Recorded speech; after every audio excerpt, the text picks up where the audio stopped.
Pues la vertiente práctica de esta escuela es realizar, en este caso, la recuperación de este parque natural, que es el Parque Natural de la Font de Mañes, de Torrent, y estamos, como veis, realizando trabajos de limpieza, de poda, de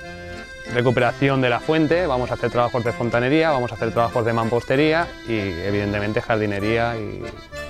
deforestación también, en alguna parte. Luego, se trata sobre todo de intentar